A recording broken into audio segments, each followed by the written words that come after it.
Hey Koku, it's Hi. episode 13. It is episode 13, but there's something to that. I'm Breez, and I'm so happy to be here. So happy we made it. I'm Koku, aka Koku Puff, and I'm so happy to be here too. How you doing, Drew? I'm good. I mean, I'm actually a little bit stunned about this amazing rundown you gave of the Wendy Williams situation. I feel like Oh, thank it was way more in depth than I understood. And this is like a media legend, an icon. hmm Whatever you want to say about Wendy, she's an icon, and she's going through probably one of the biggest changes of her career and in her reputation. Like, what did you see when you were going through that story? Yeah, I mean, a lot of this stuff I did know because I've been following Wendy since she's been on the radio. Like I've been listening to her since like we were kids. You know what I mean? So I was familiar with her type of journalism, and I know that with Wendy, people always kind of consider her like, oh, Wendy's so crazy, she's so wild on air. But if you knew radio Wendy, that was a totally different beast. I mean, she was just levels, just stuff that you just would never even hear on the air today. It would never fly at all. But beyond that, I got more into depth into like sort of how did we get here? How did Wendy end up in a sober house? Well, Wendy has been very vocal of being addicted to cocaine, like in the 90s and the early 2000s, and which even accelerated or to crack use. So she's had drug issues all of her life. What they've been saying now is that her going into the sober house, her behavior is attributed to her alcohol abuse and her alcoholism. So hmm you're saying that right now we know that Wendy potentially has a substance abuse problem, and Yes, that she's claiming alcohol abuse, but it may also be these long-standing issues like cocaine and crack. I believe that it could be. I mean, and allegedly, I'm not really sure what's going on, but she also has some pre-existing conditions. She has Graves' disease, and yeah, and she also has lymphedema. And one of the things that her ex-husband has actually been really vocal about taking up for her in this moment. Really? Because ultimately, regardless of what anybody thinks, I always say this, there's still a family, so a lot of times, even if the dynamic of a family shifts, it doesn't mean that the concern can't be there. I Even mean, if everybody wasn't surprises me. I mean, like considering how Wendy has like carried on over the years, it's right. like, do you have a soul? Like are you a human with a family? Because in fact, she's treated others like they aren't really like people with families and like connections and loved ones. Absolutely. She's definitely one of those people where you're hearing some people that don't even care what's going on with her because of how she's treated them. Wow. I mean, hmm I saw that you sourced a Hollywood Reporter article. Yes. And I think one thing that stood out to me, when we talked about sources a lot because sources say what sources will say. Um, and I feel like the sources came out the woodwork for Wendy. And the sources were saying, there were sources saying, then there were people like, yo, my name is Bob Evans, and this is what Wendy did to me. So Yeah, I was just like, that's a little wild because normally people like to be very quiet or they're a little bit afraid in moments like this. But right. it just tells you like how terrible those final days were for staffers. I mean, they were like finding stuff like nips like in ceilings and all kinds of like alcohol hidden everywhere on set. And if you watched her on set, like I did watch some of those shows, it got really, really weird. She'd be just like spaced out. I don't even know, like, I mean, just completely out of sorts, like I don't know how they allowed those shows to air. So you talked about her having like a support system, and Kevin Hunter and others. Like I saw that her brother has now been vocal Mhm. about wanting to step in, and like I feel like that's a little. It's hard to understand why you're stepping in now, or like why you're making yourself public now about the support after things become this big train wreck. But Right. um, where were the kind of like professional interventions in this case of like, because I remember seeing her last year on the show, and she was clearly like out of sorts. Like I don't know what was going on, Right. but Just not you sort of just tapping in, looking and seeing, and like just right, as just not even really just a casual, right. not even a Wendy watcher. Clips. Yeah, people Yeah. wondering like, yo, what's going on, Wendy? And this would be during the show they were pulling clips.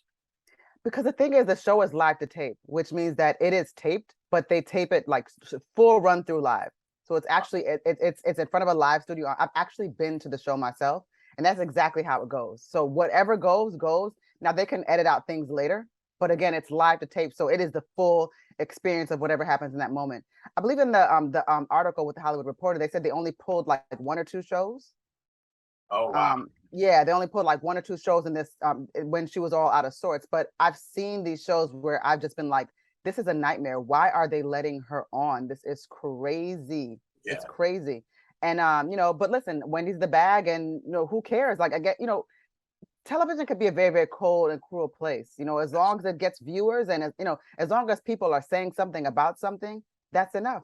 So Denmark Mercury probably would like, look, let it go on, let her pass out again. We got the best ratings that quarter. Like, who knows? People anticipating the fall. There might be somebody that is there, like they want her to die on television.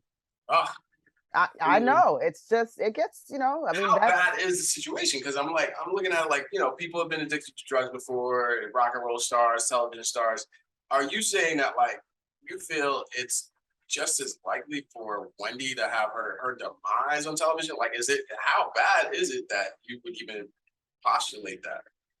I think that the type of worker that Wendy is, if she could have it her way, that's exactly how she'd want it to be. Wow. Wendy has been like a workaholic. She's a workhorse. If you know anything about her story, this is a woman that will work hard and will drive. Like, she was doing her thing. Like, even if you watch, I've actually even watched her movie, which I thought was pretty well done. I thought that they cast that really well too.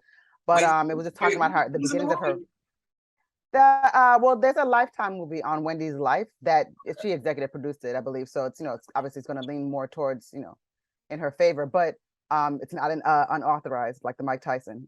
but but yeah, that kind of gives you a little bit more of a look into her life and her drive and what she was up against. But Wendy didn't make a lot of friends in this world. She's been really cruel to a lot of people, right? By any means. And you mix that in with that, she came up in that era, that tunnel era, right? Like in the 90s, that's when Wendy was young. That's when she was, doing her hostings in the clubs and things like that, and like partying before she became old head crowd with the shadow, Yeah, so well, I mean, when you put it that way, you said Wendy's a bag, and I'm like, what is the Wendy bag now? You know what I mean? Like, I feel like with social media, and like, what is the Wendy bag now? Especially if you can't put her on air every day to compete with that social media. Well, that's out the window. They completely have like severed. They've totally like deleted all of her Instagram accounts. Her YouTube is gone. Yeah. They got rid of everything. They got rid of all these things, and they're just basically like wiped her presence. And then like now here's Sherri Shepherd, because Sherri Shepherd tested very well in the market, and people really liked her when they looked. They, of all the guest hosts that came on, they liked her a lot. So is Wendy like is she behind the Sherri Shepherd move? Because I know they had a little friction. Well, her and Sherri Shepherd were at least friendly, because Sherri Shepherd's actually been a guest on the show. So, and she was one of the guest hosts on the show, and that was something that Wendy would have been okay with, because everybody was anticipating her comeback. Right. But then as things started to look like, now let's develop Sherri's show, Wendy started to feel a type of way, and now Wendy's telling people don't watch Sherri's show and boycott Sherri's show. I don't play that game.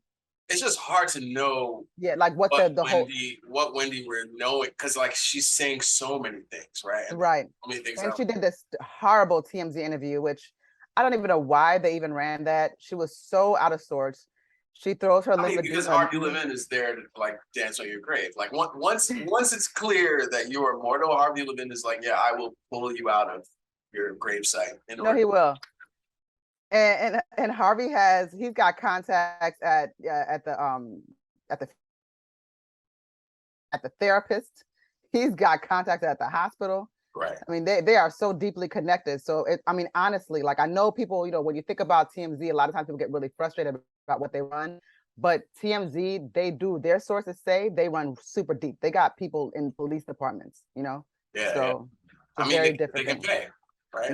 Mm-hmm. Like, when you talk about Wendy and like where she's going next, because to me it seems like it's a wrap.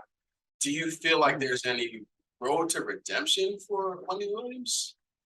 I don't know what's happening here. I mean, if you look at some of the symptoms of what she seems to be having, if it's not just alone drug abuse, it also seems to be, as people have alleged, some sort of early onset dementia. That's not something that you just snap out of, you know?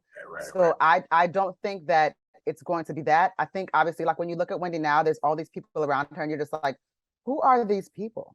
Like who's around her? You know, who are you? We haven't even seen you before. She's got all these people around. Is around, I right? mean, she has her fam. She has her son. Yes, she has her son. Of course, her brother has talked about, like, her brother has his own YouTube channel, so he attempts to keep people updated on. All around. Like, why? I know. Why is I don't. Why does? I mean, listen, everybody, you know, listen. This is a YouTube channel too. We all got a chance to get on YouTube. No shade to having, but I'm just like, why do I now know that he is right? Why do I now know that he's present in media? Listen, he is the closest to a Wendy update that anyone can get. So gotcha. that's why I think that people are interested in hearing what he has to say. Yeah. But a lot of his language, I mean, he has used very strong language. He's very frustrated because he's concerned about the health of his father, and he doesn't want sort of her shenanigans because of what's going on right now to affect him. And he doesn't want his father to be stressed because they just lost their mother too. I mean, honestly, you said that you hope that she has a therapist and has support. And oh, by the way, I do not trust sports therapists, and I do not trust therapists of the stars or in entertainment capacity, like high level. I don't trust them. Right. I believe, because this is where my tinfoil hat comes on. I believe they are working within the interest of the product or the brand, yes, and they're not really interested in the personal health and wellness of the individual. So I don't trust none of them. Yeah, they can't be. And obviously, I think a lot of these like major name figures, they don't voluntarily go to therapy, right? Like they're like seeking out this kind of counsel, and so right, they do. It's like, oh, we have a person. I know he's someone you can see. I got a guy. You'll love my person. Yeah. And then that person is designed to appease them or to almost like coddling them like a child, to just make them well enough to do that thing that they're supposed to do. Going out there, Wendy, show up, show face, put the bottle down, give us like 5 hours today, Yeah. I mean, we're talking about therapy. I am a willing participant and patient of a therapist. I believe that mental health and wellness is important. I know you are heavy on mental health YouTube. I'm heavy on you. Drew laughs at me because I am a mental health YouTube fanatic, and I am just so immersed in this universe. I look at people that are self-aware in whatever their mental health, diagnosis is. I look at what the therapists have to say. I follow like lawyers who specialize in certain types of casework that has to deal with people that have a certain kind of mental health, like high level cases, things like that. It's just so interesting to me. It's just a world I can't get enough of. So I don't know if you saw that there is a therapist via TikTok who has drawn the ire of many Black men who use the internet because of some statements that she made and what happened after she made those statements. I don't know if you heard about that. They're calling her like the TikTok therapist, which always is like, that's just a bad combination. Like if that, like, right, that's your not like gonna go well. But this therapist, she made some statements specifically about Black men. That's why I think it's become this firestorm, which was that Black men need to engage in mental health and need to expand their emotional vocabulary, was the term that she used, up their emotional intelligence in order to engage in interpersonal relationships with Black women. I wish she had said it as eloquently as I just did, because what she said was actually a lot more profane. It was a lot more generalizing. And I was really shocked that she would come out and say, I'm a clinician and this is what I believe. What was your take on just specifically what she said and how she said it? I didn't like the generalizing. I thought that, it came out attacking. I also didn't like that she said that most of her clientele are Black men. So if most of your clientele are people that are seeking your therapy, then in a sense, you're actually attacking the people that need you as a mental health professional. So I feel like you're generalizing and you're admonishing people that know that they need help in that particular case, or who are you talking to? Because she never qualified it. She just said, oh, it just spoke like she was speaking to everybody.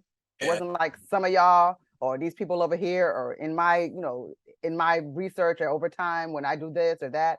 It was just an attack on all men. And I thought that was kind of funky, because that's not fair to everybody. And it's also like, listen, if I'm coming to you, I mean, even just with some level of humility and saying like, listen, I need help, I don't need to be attacked in that either. But when you say some, like some is a really valuable keyword here. Yes. And I feel like some doesn't play on social media. Like if you're going for the views and you're going for the clicks, the generalizations play, but some don't play. Like some is not going to get you that ultimate attention that you want. And I feel like as soon as she let loose with the 90% of Black men, everything went left. And I felt like, I don't know, I knew her to be someone who was misinformed and potentially inexperienced. But I think the strong reaction I had was how much like Black women on social media took up for her. Like I was very surprised by that. And it made me think like, damn, we're in a way worse position than I thought we were, because they were like, oh, y'all can't handle feedback. And so y'all went after her. Like that was very confusing to me. Well, the other thing is there was that article that was written. Article, but this is the thing, the article was written by a Black woman. Okay, I don't know, and it wasn't. And my problem with the article is that the information could have just been laid out straight and just like these are what she's been saying. Social media is in an uproar. This is what it is. But that's not what happened. The woman that wrote the article went ahead and identified her, name checked her, named her employer, and and actually was able to qualify that she was like actually from Cleveland, Ohio. Yeah, just said where she works and everything, and then was able to even say that she is a therapist. Right. And what really bothered me about that article is I do not believe that woman searched out that and doxed her that information to just like as some sort of in a professional capacity. I believe that she did that because she was trying to shame this woman, because she probably did not believe she was really a therapist. She probably did not believe that she was actually credentialed to say the things that she said. And she was intending to unearth something that would have been embarrassing for the woman, as opposed to this. And I think that she was more so looking for something to be able to say like, yeah, Shabri Rawls, that works at McDonald's on Main Street and she dumps fries in a drive-thru. But and that like, wasn't what happened. How do you embarrass yourself more than those videos that she put out? Like that's kind of where I'm coming from. It's like, yo, she was like, and like this ass ain't gonna take this ass over here. Yeah, and I'm gonna smack my ass and go black. You bitches up here. First of all, niggas and dusty bitches. First of all, I'm a clinician, and you dusty bitches don't know how much you charge per hour to hear my advice. I was just like, this is not the way you keep your job. I've never kept a job like that. like that. Like, I mean, I don't care where you work. I could be working at the Gap. If I went on social media talking like that in my Gap, with my name tag on, I would be fired. You know what I'm saying? So it's like, it doesn't really matter like where. It's just you have to understand that there are there's protocol. There's certain things like if I am working for an employer and I get crazy on Twitter and name check the employer, I've actually worked at employers where I had an employee that was tweeting some crazy shit about it, having a bad day at work, right? And he's naming I won't say he named some things that just basically you could tell where he worked. Do you know within like about 30 minutes, I got a call from I'm talking about the regional, I'm talking about the Eastern regional person, like, yo, get this motherfucker off Twitter right now, delete that shit. And don't do this. And we had to it was a wild ride, but it's like, you don't even realize how quickly, we think all these things, oh, they didn't got my passwords. Isn't that? No, there are literally digital departments that are in place to research things like this. So, yeah. Well, here's the part about this that I don't want to get lost in the sauce, because it's to me, it's not the fact that she was using AAVE, or the fact that she was being informal and talking about her life and how that intersects with her work. I think it was more at least to me, right? I think you can use profanity on social media. Many people who are employed go on social media and act in a way that isn't when they're at work. I mean, listen, you walk off your job right now and you just head 3 blocks up to happy hour. Yes. That conversation is just different.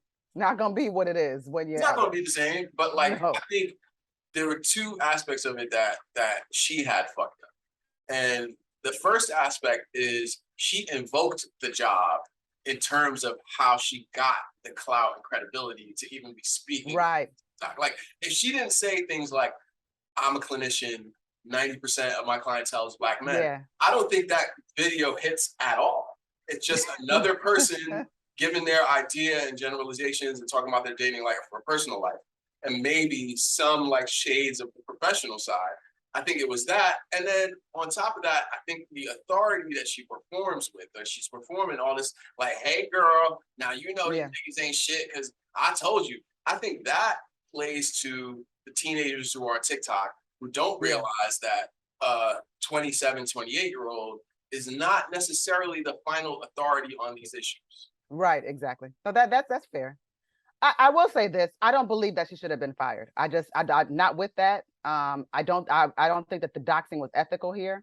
And you have to think about something too. Like if she was working at that hospital or that community center or wherever she was working, I don't really know what the capacity was, but she was helping a patient base. Yes. These people are now without a therapist that they trusted. And it's like, all for what? What did you all gain from that? Yeah. And do you really think that her patients don't see her on they don't have social media too? Like, come on. So it's like I don't want to play into the idea that someone else did that to her. Like, I feel like if she doesn't post any video about being a clinician, right? No, those fitness have a therapist. Let me say this too, because I'm glad you said that too. At no point did I ever see her take any accountability for that. Not once. Not once. If you look at and I'm saying this as a person that does not believe she should have been fired. I'm just not with that. I would not have been the whistleblower in this case. But what I am saying is that at no point, if you watch any of these series of videos, it is the videos, then it's the, hey, you guys got me fired. Then it's oh, you guys were harassing me. Yeah. But it's never saying like, I probably, had I not posted these videos or just looking at like just the total. And now my patients. Never. And thank you so much, because now my patients, they have no one. And now it's like everybody, exactly. Now it's like a blame game. But again, it's not ever saying, hey, if I never posted this, like, then. So I mean, listen, at the end of it, she'll make more money on social media. Oh yeah. She's gonna be the female Kevin Samuels. I think she'll be bigger. Yeah, I mean, but here's the thing about social media is that it will get you the attention that you want, no matter in what direction, right? Like no matter what amount or in what direction, it will get you that attention that you crave. It will give it to you. You'll get attention. You could be infamous, right? Or you could be famous, right? But you'll get it. Yeah. Yeah, I mean, we saw another example of a social media attention grabber who was actually doing it in a passive aggressive way, and a Hollywood A-lister came and actually blasted them so bad that they are completely absent from social media now. I don't know if you heard about the story of the New York Times critic Lena Wilson. Yes. A review of the movie Bodies, Bodies, Bodies, and Amandla Stenberg coming through in the DMs and absolutely destroying her entire reputation. And we just came to find out things about Lena that we did not know. And that's another one where she makes this heartfelt sort of like, let me talk to the camera thing. And it just no accountability and just telling us who she is and why she's credentialed and that she's a culture critic. And she has a right to speak this way and she's a damn good writer. It was just so obnoxious. It was terrible. I mean, I think it was like, she thought like she was the definition of she thought she ate. Yeah, she thought she ate. Once Amandla comes in the DMs, I'm gonna show y'all. Like, I'm gonna show y'all how these celebs are out of touch. And it was just like, actually, I don't know. You know who's the out of touch person here. Exactly. And I think one of the things that made it really interesting for me, at least as I saw it play out, because she posted the DM on Twitter, which I don't think she realized how savvy this generation of internet users is and how much they would question, so why are you posting this DM? Like, right, exactly. Yep. She was thinking, oh, I have this DM and I'm gonna put it on blast, and this person's gonna look silly for DMing me about a negative review. When actually what people dig into is your intention in posting it in the first place. Right.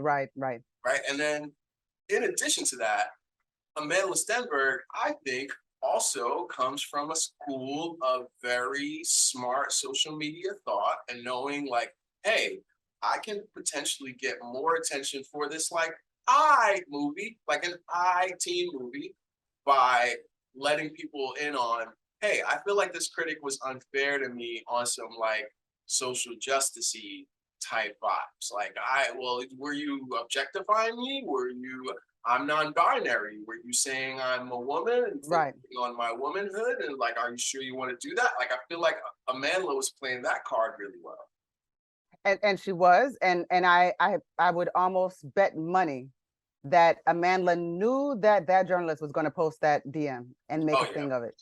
So she didn't want to be the one to start the shit show, Right. but at least not publicly. But she knew it was going to get, the engine was going to get revved up and that they were going to go. So she knew where this was going. Started something, got to be started. So I think with Amandla, like basically like planting that seed, she was like, okay, it was definitely like the alley-oop, right? Where Nina Wilson's arrogance is the thing that completes the alley-oop, because she then comes out and is like, well, would you have talked to a male critic like this? And Amandla didn't even really respond to that, because what Lena's argument was like, okay, you're objectifying me, or you're objectifying women. And Amandla is like, well, it's only objectifying if you're overly focused on my body.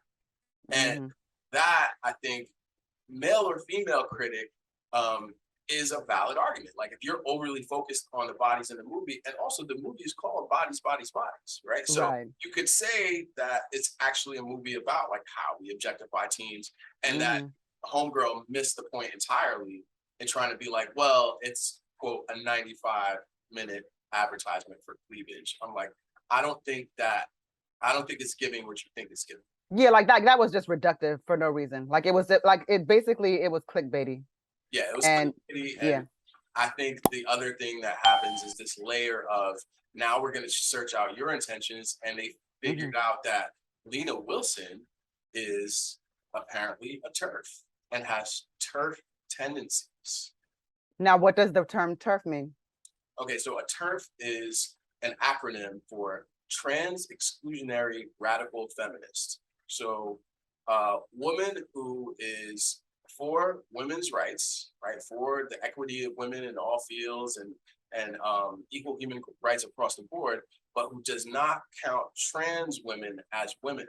And so in establishing their women's rights argument, they're saying like, yeah, we're for women's rights, but not these, not those. Just outwardly just discriminatory and bigoted. That's a very odd world to live in.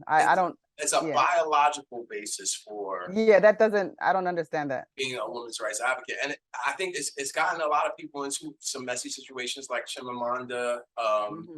She was called trans exclusionary radical feminist because of some of the things that she said about women.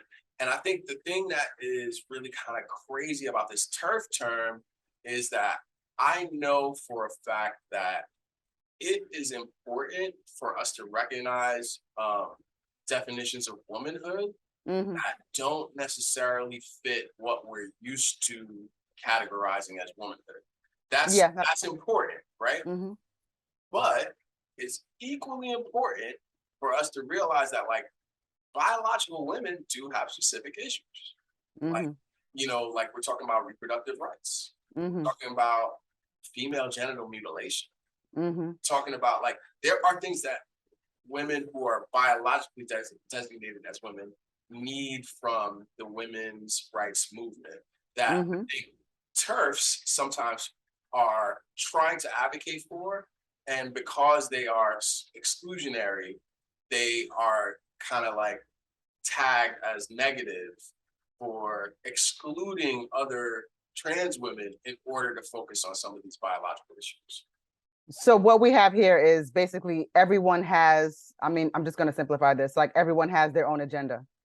And so these people believe that by excluding trans women, then it, of course, elevates their agendas so that trans women are not sort of getting in the way. I don't understand why the alarm bell goes off though. What kind of people do that in rights movements? I'm going to go ahead and answer my own question and say, it's only white folks that end up being like, well, I need to be in the front of the line even in rights movements, like white Right. women in the women's rights movement, gay white men in the queer movement, and now white trans folks are occupying this space of like, I need to be in the front of the line. Mm-hmm. And therefore, anyone who is not advocating for me and my agenda specifically is an enemy. And I think there's some tension at play there. Right. That it just sort of it dirties the movement. Yeah. Mm-hmm. And not that I ever feel like Dave Chappelle is an authority on trans rights movements, but I think that's what he was like clumsily trying to get at, like that because these issues like involve all these different intersecting groups, that like watch out for the white ones, like watch out for when the white ones start getting involved, because like this critic, Lena Wilson, is like, Amandla is non-binary. She's also a Black woman. Like she's identified as a Black woman. She's identified as a non-binary person. She's identified as queer. So it's like. But see, Lena Wilson, where she really where she messed up is that even in her criticism when she first posted a tweet, she was like, "Oh, it's always worse when it comes from inside your own house," or something of that sort. Right. So she was so it was just really icky. Is it solidarity? Like, yeah, like it's like trying to like I'm gonna out trans you, I'm gonna out queer you, like, and it was definitely like a messy thing. Like if you're coming from a place of solidarity, you don't say things like that. You would not say something like that at all. Like, it was like you're a house queer or whatever it is. A house queer. You know what I'm saying? I mean, I never heard that. That's a good one. But the story that feels like it kind of stems from this in terms of like, where do we draw our own judgment lines, is I heard about on Donkey of the Day, Charlemagne's Donkey of the Day, an Australian woman who had a gender transition surgery is suing the psychiatrist who first recommended that she was suitable for a gender transition surgery, and years later has decided that gender transition does not fit. And I just feel like this is the kind of issue where, wow, like what are we? But see, the problem with this particular case, which makes this actually very, very concerning, is that the reason why she's suing is because this psychiatrist only saw her one time and just made the recommendation. Right. It was not a process. I believe that you have to be seen for at least a year before they can determine whether or not this is something that you can do. This person just saw her, wrote out the recommendation, and just sent her on her way. And then she realized, because the recommendation includes some details like, hey, this might not be the time and you might not be the person. And there are people that have been rejected in that way. I mean, if you go and if you look on YouTube, there's a lot of videos of people who have decided to like detransition, people that have decided that it was no longer the right. Some people live in regret. Some people feel like maybe they did it too soon. Some people feel like they did it too late. There's just all kinds of different types of stories. Some people are very, very happy. But the fact is that there are some people in this world who are detransitioning because they really do feel like it was not what they were supposed to do, and they were not given the proper treatment, and they regret it. Well, I mean, I think this kind of comes out in the student loans issue a little bit, because it's like, well, why do I have to account for it? I think what people who are not understanding the detransition crowd is like, well, why do I have to now somehow account for, whether rights-wise or, in changing my viewpoint, you making this mistake or you taking this decision in your life to be a final decision because you were a young person, because you were having this mental change about you. Like, I think a lot of people who are outsiders looking in are like, but ain't nobody told you to do that. Like, you could have kept everything. I think if people just want to be just humanist and just human about it, I mean, ultimately, we just want people to be happy and to be safe and protected and to be heard. And, there's just so much that goes into that you don't have to necessarily personalize or understand where somebody's coming from necessarily. But I mean, we understand the base core needs in humanity. So that's how people should look at it if they don't quite really understand. It's not really something to judge because it's not you. Yeah, I mean, I'm actually absolutely there. I think the thing that becomes tricky is that the cases like this that get the most visibility, the most publicity, the most press, including the one I told you about, the two young women, one who's a Girl Scout, one who decided to join the Boy Scouts, is that I feel like almost universally, it's young white women and young white queer folks and young white trans folks who get this attention.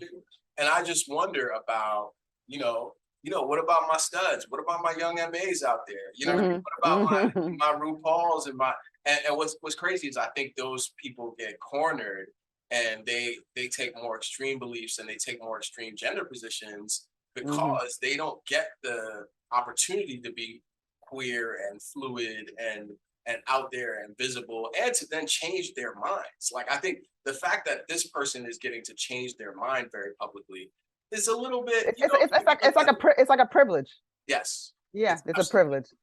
You know, the privilege of having even the surgery or the hormones or all those things. It's a privilege.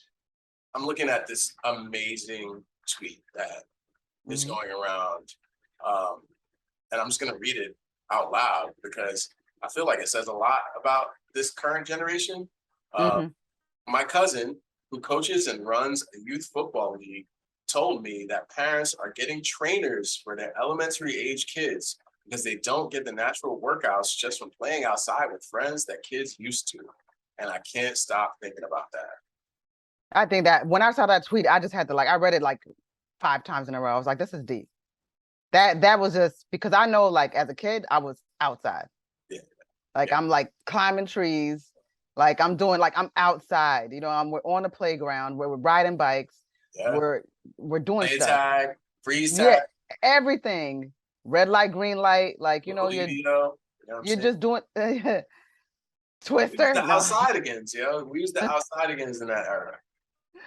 For real. So I can't even imagine a childhood where like you're literally just in front of your iPad all day and just playing video games. I just don't know what that is.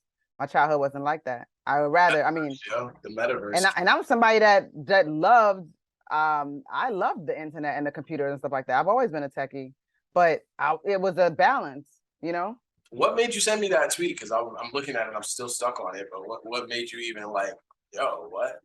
I was just thinking about health, and I was thinking about even in quarantine times, like there's people that we're coming up on like year 3 of whatever this is. Yeah. And when you think about when I think about the formative years, even I think of high school as the true formative years. I mean, there's those years you grew up 0 to 12, I guess, which is typically middle school. And let's say 13 to 17, 18 could be high school, somewhere in there. And I think about what high school did. So when you talk about these people that have been isolated for this long, that haven't been getting the exercise, that haven't been getting the socialization, it's now we're talking about sports, and we're thinking about I know I've gone to kids games, the Nike sponsored kids games in Brooklyn, and these kids would be I'm telling you, these kids are 9, 10 years old and they are fucking balling. It's not you're just they can hoop, kids.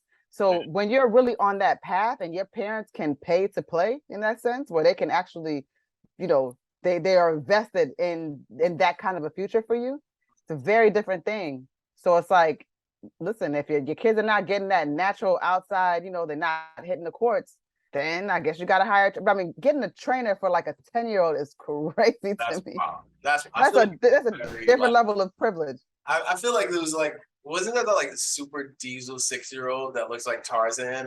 I know exactly what you're talking about. Yes. A whole phenomenon. And there was the Jamaican kid who was a personal trainer. He was 7.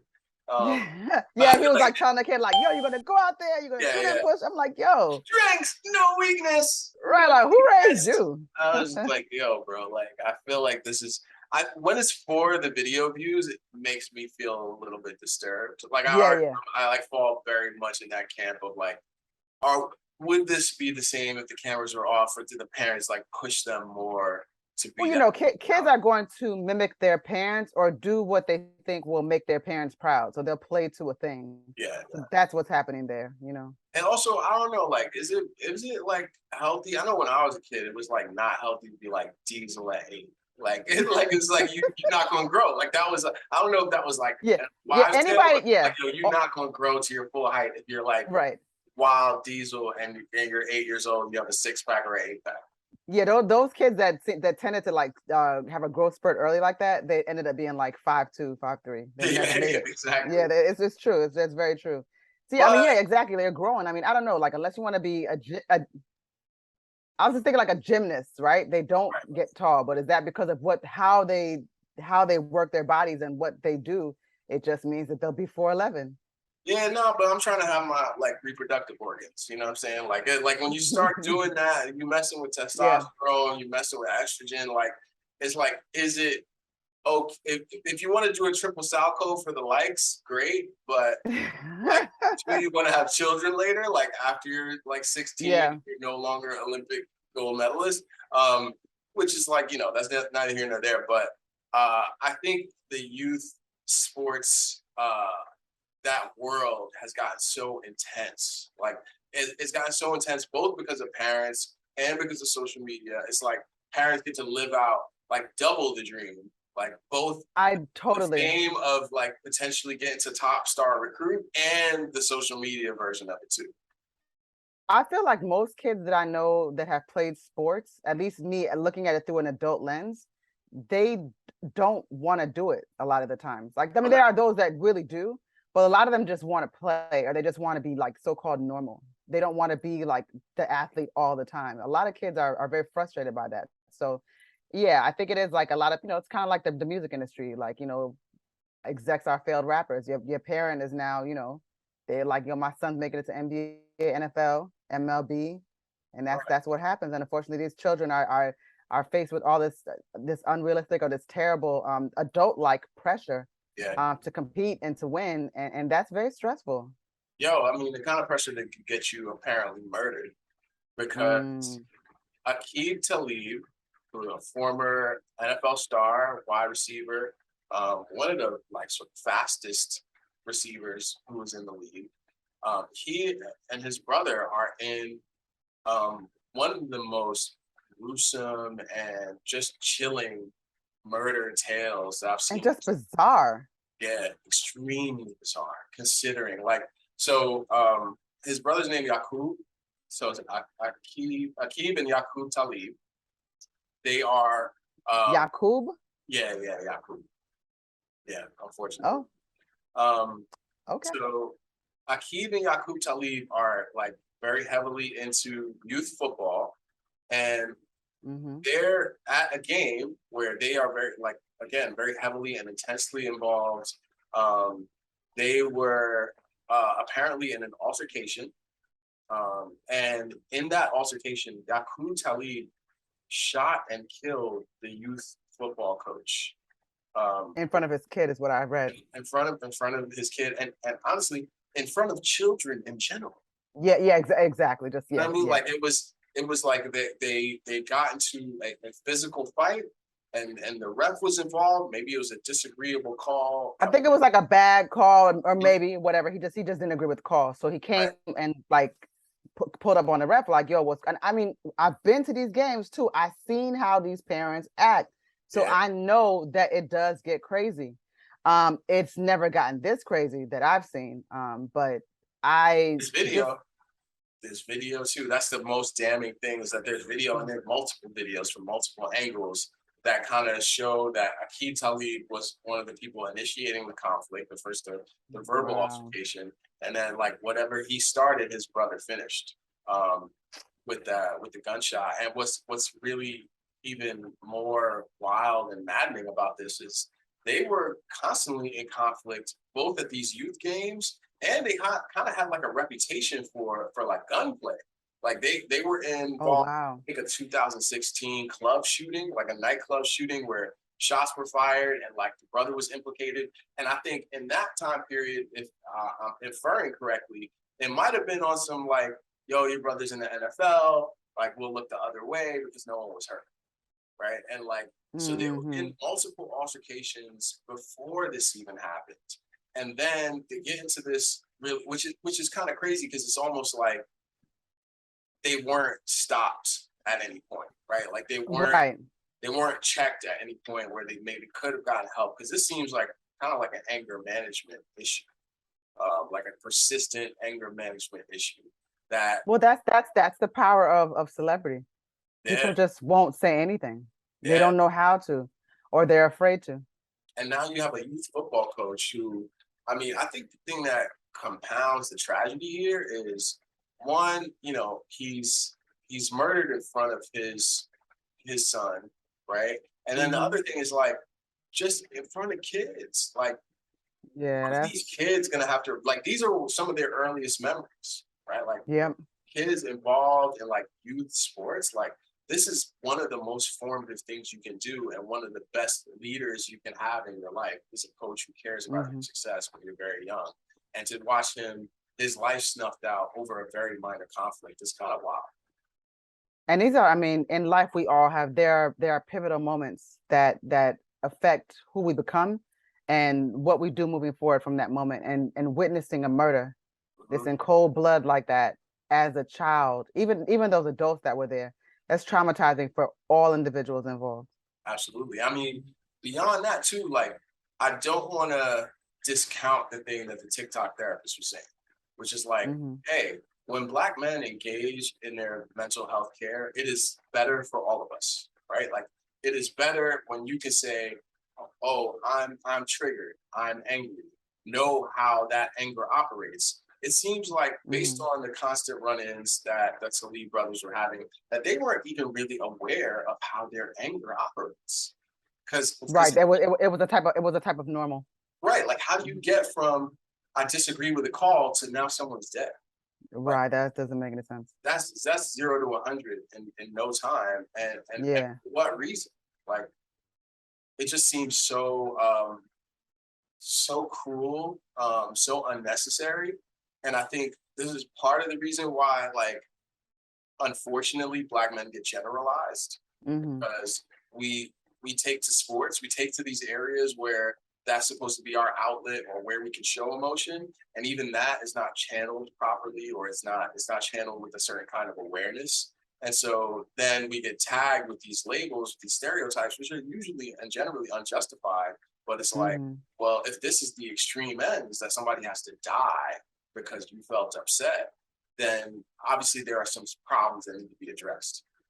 Speaking of like toxic, toxic, toxic, I I don't know if you heard about the new Bobby and Wendy, I but know exactly who you're talking about. You didn't have to say their names. I but they know. be out here, bro. Like they be out here. Chrisean and Blueface are like everyone's favorite toxic couple right now. I think with Krishan, if you see the environment that she came from, Mhm. and she actually did a really nice interview with the Shade Room where you get a better idea into why she is the way she is and how she arrives at her decisions. And I'm Is just she an just artist putting. or like is she what? So she was a D1 athlete. Wow. And if you look at, like, she's woman, she was an athlete, like in really good shape too. She was on Like she was American Gladiator, right? like, yes, and she did you see, like, I don't know if you saw Yeah, the nah, clip. she was killing. Krishan was killing it. I mean, it was Yeah. like nothing, so it's like she I don't has even want to use that phrase too lightly. She was killing because like I don't even know. Yeah, I don't even with these people. I don't know what they're gonna do tomorrow because it's wild outside. right. But or to each other, or Yeah. I wouldn't go to nothing that they were, like if they were doing like Okay. Hosted what like do you call it, a like the party hosting event thing. engagement I would party. not. I would not even be in the same city. Like, just keep me away from there. That just seems like everything's bad. But yeah, I mean, you could see that this is a woman that, like, despite all things, because her mother has substance abuse issues as well. And there's just different things going on in her family dynamic and she also seems very, like, she is faith-based as well. So there's a lot of things to Okay. Krishan that don't get talked about, that are not this toxic storyline that we're all like plugged into. Right. But the other side of it is that she is in love with Blueface. Blueface is, I just read something today where it said that his baby mama is having a second baby. Oh, really? Now, like, she's pregnant again. And Krishan has even said that, like, she's like, well, I don't understand why she had the baby, but then he makes me get abortions. And it's Ooh. just like, I don't like that makes me. That's I yeah, don't. like, it's just like, There's what a is lot this? of that going on in that There relationship. was some footage of him having pulled out her hair. Yep. And it's, instead of her being concerned about the hair, she goes, no, no, no, don't show them that because it's gonna make you look bad. Yeah, and also like people are sort of asking like, well, what did she do to make him like that kind of really? So and look, what did she do is that she took his phone and tried to go through it. So that means that you knock down a door and you rip somebody's hair out, and you guys are like literally fighting in the street. That sounds like, you know, like it should make sense to you, like, you know what I'm saying? So it's like, even when we talk about the what did she do, none of that makes sense. Why are you all still doing this? Yeah, I mean, they were in the Arizona bar too, and she punched him square in the face, right? Yeah, she got a good one off. Yeah, no, it was the right hook. I feel like that's the athlete. Yeah. But the crazy part though is even with these kind of like strange occurrences, like these kind of like bizarre outbursts and the violence, it feels like people are endeared to them. Like it feels like people love them together. They love the storyline. They want them to, they love it. And I'm just like, do you love it because it's not you, or do you love it because this is familiar to you? Oh, absolutely, it is. It is very familiar. I mean, I'm like, you already know I'm messy. You already know I'm messy. I've been in things I don't want, situations I don't want to be in, over romantic involvements. And I'll say this, like, I don't think there's ever, I don't think there's ever an excuse for domestic violence or putting your hands on a partner. And I've been a person who's been hit by a partner, right? And I think one of the things that makes it kind of shocking as a man is you don't know what the fuck to do from there. Like once that happens, it's just like your like instincts can kick in, or you know, all your different like social training and conditioning can kick in. But whatever happens in that moment is like, oh, I don't know. Like it's kind of like gone beyond like anything that you can think about a relationship. This is beyond puppy love. It's beyond like, okay, we're gonna work this out. We're gonna talk about this later. It's just like this is very animalistic and dangerous. And for what, right? Like it's like, what are we doing this to accomplish or to show each other? I mean, I don't see any world where the resolve is hitting a partner. Like I just don't see that. And I'm also gonna say that if I hit a dude, I have no expectation that he's not gonna hit me back. I'll say this. You know what world there is? I'm gonna say what world there is. If a partner hits a child, if a partner hits someone and you're trying to get them off of hitting someone, that in my world, that's the world. Right? Like if that partner is now like endangering someone who can't help themselves. Okay, that makes sense.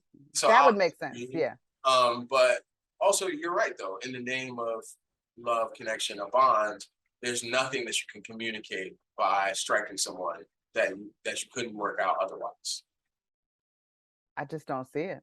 But I do think that like with the Blueface reputation, I don't know, like is he kind of getting like a little bit of like a boost from this? Because like I don't think that people really thought I don't think people music at all. That's what I'm saying. I don't think people too much even pay attention to his music.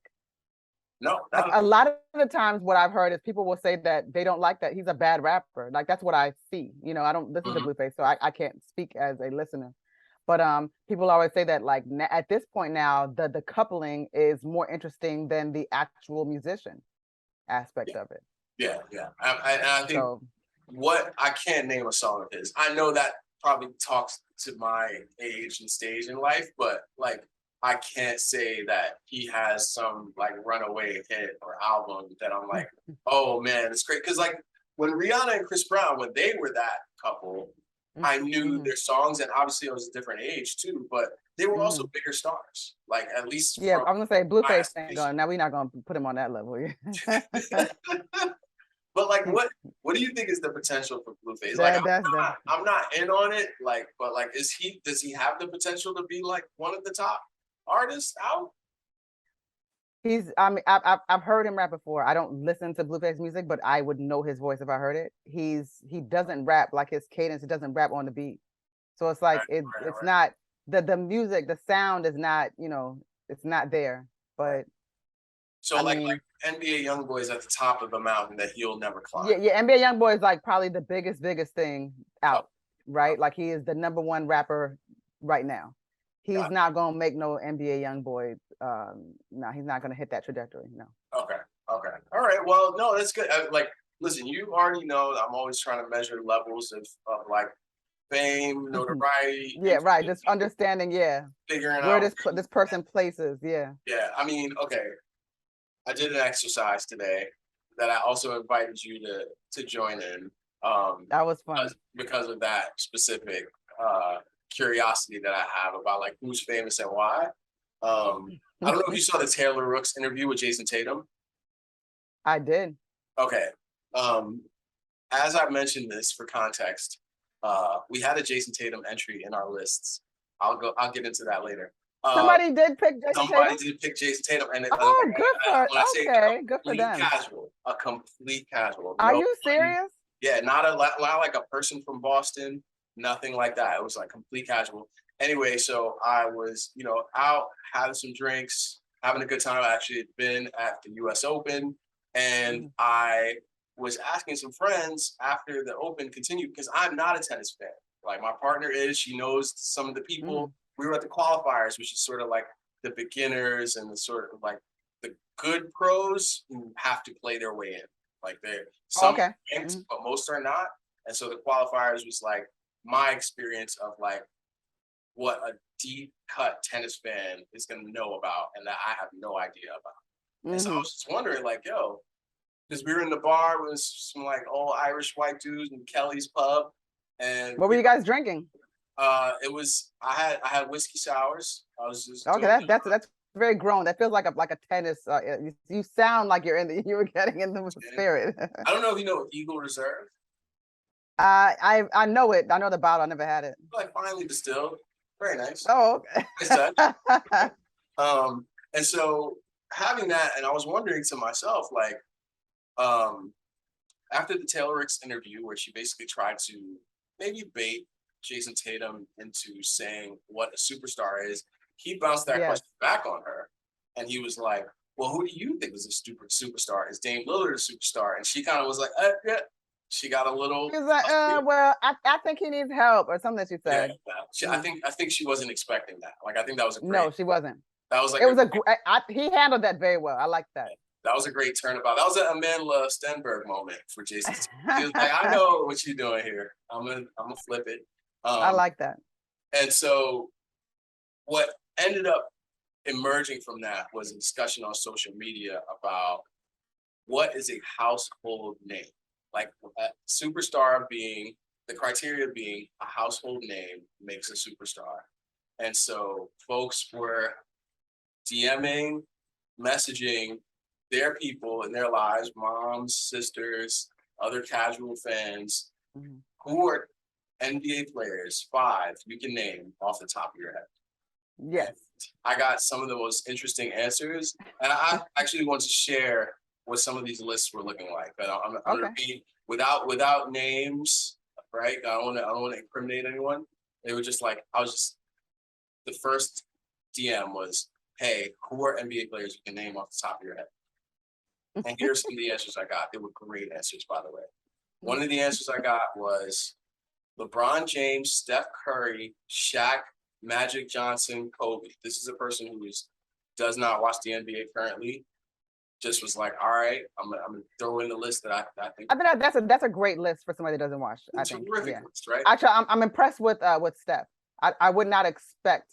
So Steph was one of the ones that it became like very clear. I was very solid that Steph was someone everyone was going to mention. You did? Oh, no, I don't know why. I don't.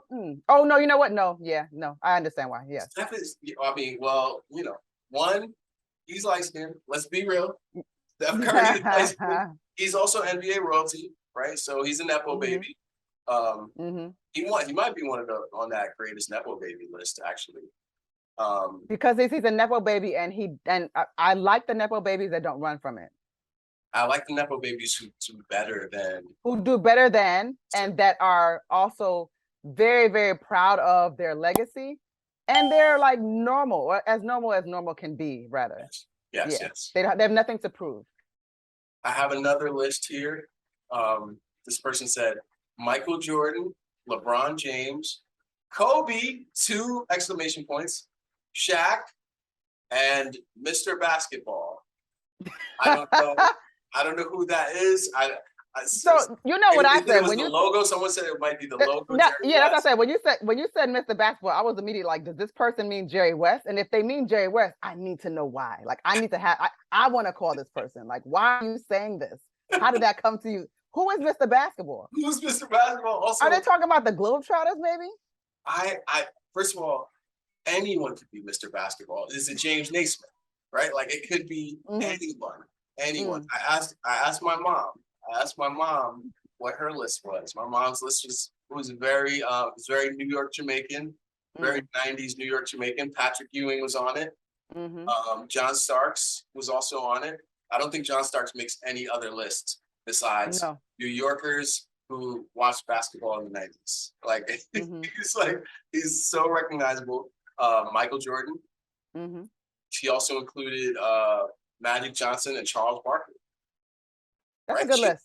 Kareem Abdul-Jabbar also made her list, but he shares a birthday with me, so shout out to mom. That's a great mom list. It's a great mom list. Yeah. Do you have a mom list? So I asked my mother, and I'm going to tell you exactly what she said, because I did. So my question was, can you name 5 NBA players without looking? Just first 5 that come to mind. I have to look in my phone because this one's on WhatsApp. It's not on my iMessage. Yeah. And she says, not anymore. Not even one. I shall ask. And then she said her best friend. not even one. Not even one. So I asked one of my other friends, and she said, and again, my questions were only to women. I was just like, listen, can you name 5 NBA players without looking? Just first 5 that come to mind. I wasn't asking about active NBA players. I didn't want to like qualify it. I just wanted to know where their heads were at. Yeah. So this is so funny because this kind of came up twice. This girl said Kobe Bryant, Larry Bird, the guy that married a Kardashian, Magic Johnson, and Michael Jordan. First of all, the guy that married a Kardashian was on several lists that I surveyed. Right. Several. And I was like, damn, dude, like this is what they just call you? Like, that's wild, dude. It's wild outside. Shout out to him being Jamaican, because that's a very Jamaican thing to be known for. Is Tristan Jamaican? Yeah, he's a Jamaican Canadian. Yo, and Canadian Jamaican. That's most famous baby daddy. That's like the Jamaican, like that's the Jamaican Olympics he wanted. He's the world's most famous baby daddy. So another one I got was, again, asking the same question.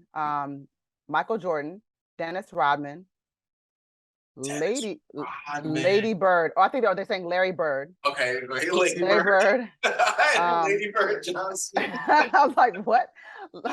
Larry Bird, Kobe Bryant. And I was impressed with this one. Grant Hill.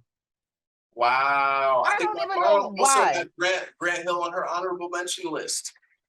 Okay. I liked that one. She said she liked his face. She remembered his face. I'm like, okay, Grant Hill, he looks like he's a sweet boy. You know. So there's reason. He does though. But the Grant Hill storyline, it's sweet. It's nice, right? So he's also an Nepo baby. I don't even think I knew that Grant Hill was a Nepo baby. See, yeah, his dad, I think his dad's name is Calvin Hill, and was an NFL running back. I did not know that. That was news to me. I'm definitely gonna look that up now. That's gonna be one of my my YouTube docs. I'll find. So this one was great. I'm terrible with the new ones, but LeBron, Curry, Harwick. Who the fuck is Harwick? First of all, you're not the only Harwick. I got a Harwick on my list. He's either this is what it is. He's either James Harding. Oh, probably. Yeah. Okay. That's probably He's James Harwick. You know what I'm saying? Oh, yo, shout out to my Harwick fan, yo. Shout out to my Harwick, yo. Rose. But this goes to the theory that you were saying about, he has a signature thing about him, because there was a list that you sent me, or no. I don't know if it was on my list, but it was like the guy with the eyebrows, just like James. I'm getting there. I'm getting there. So Rose, Chloe's bogus baby daddy. Again, they don't know Tristan's name, and that just keeps coming up. Right. And then I was surprised that she said KD. I have no idea why she knows who KD is. It just KD had a couple entries. Yeah, Pippin's son. Who? Dude with. Who is that? I think what I really think. I think she was trying to say Gary Payton too. I think I'm assume. Okay, okay. That's what I think. I think that's where we were going with that. I will accept that answer. I think so. The judge, Do with the brows.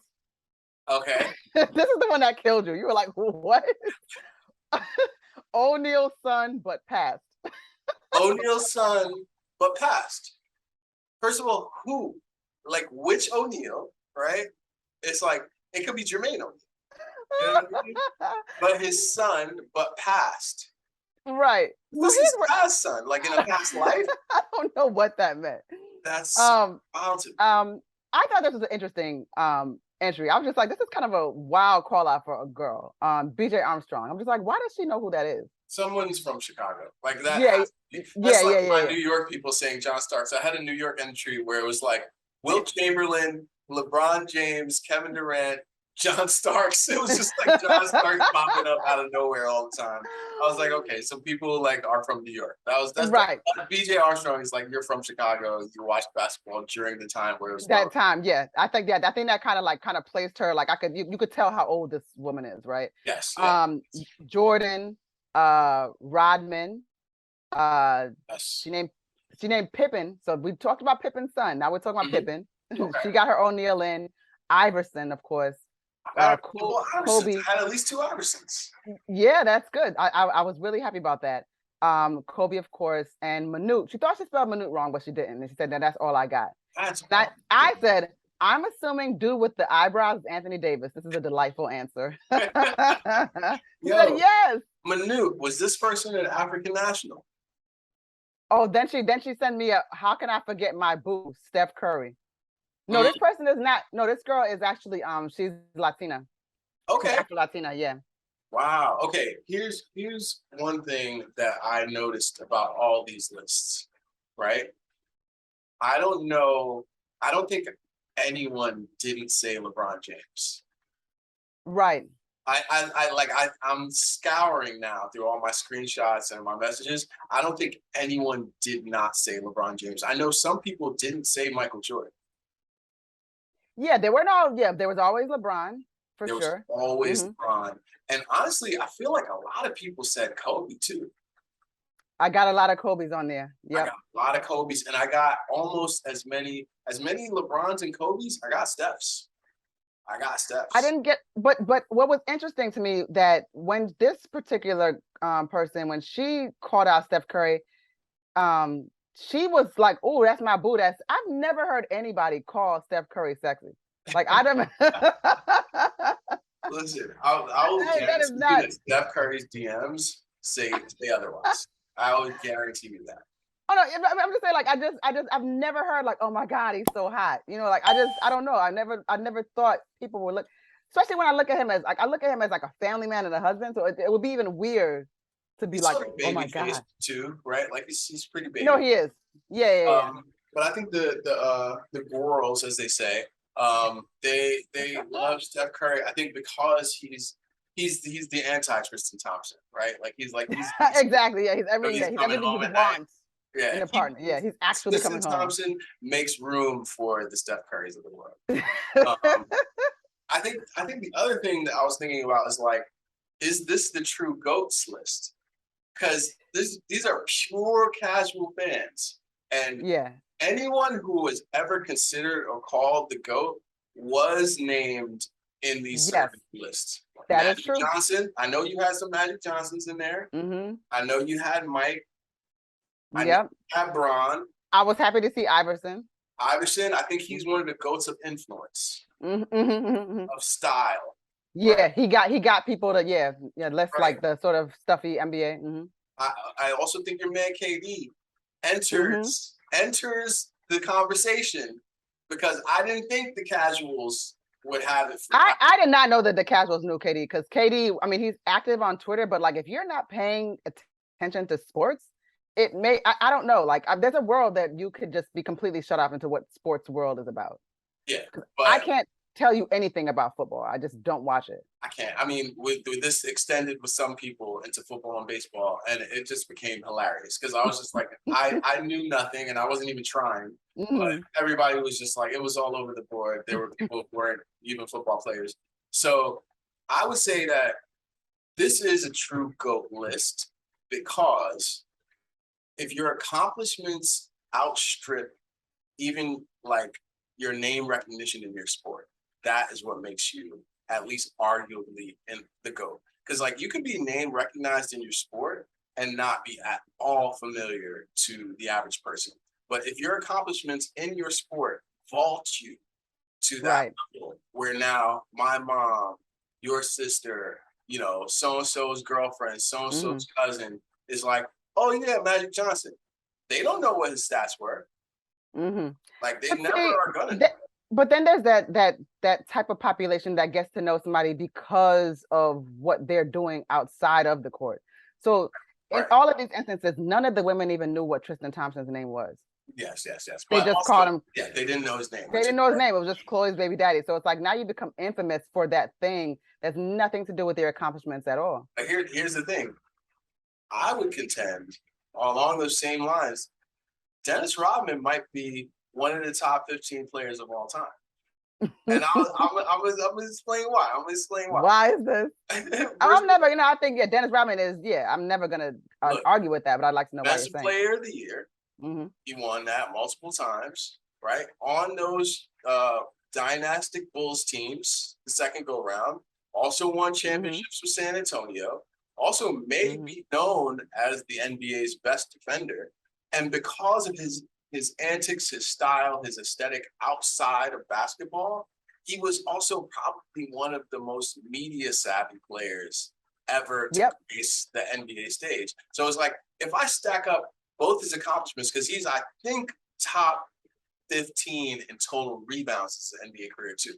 Like, so there were years with Dennis Rodman averaged like 13, 14 rebounds, which is no small amount. Like, that's insane. Points, but 13, 14 rebounds for like 6, 7 years. So if we put that together with that Allen Iverson like influence, I'm like, is Dennis Rodman, like, could MJ have done it without a Dennis Rodman type? I mean, no, that Dennis Rodman type is an excellent situation.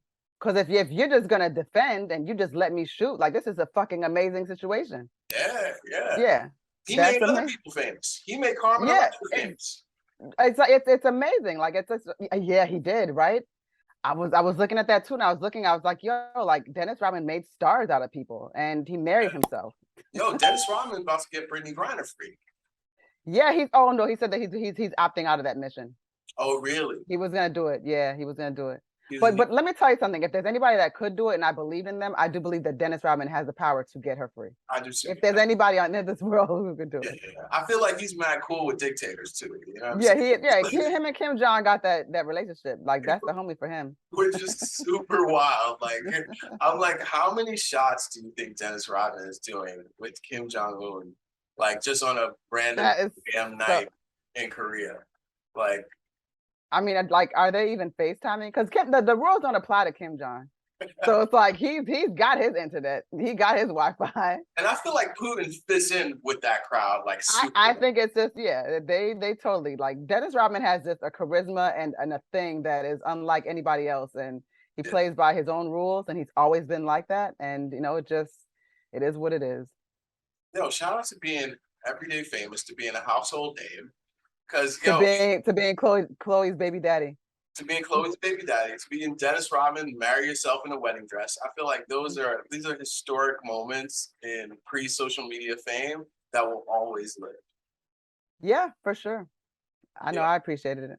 I'm so glad that we just did Unhinged episode 13. Yay! Me too. Yeah, we on it. Shout out to everybody who's listening, commenting, watching. I really appreciate it. We always appreciate you, and we always check for your comments. Always. Please jump in the conversation. Thanks for checking out the Unhinged podcast with Koku Puff and Drew Breez. If you like what you see, make sure you like, subscribe, and ring that bell.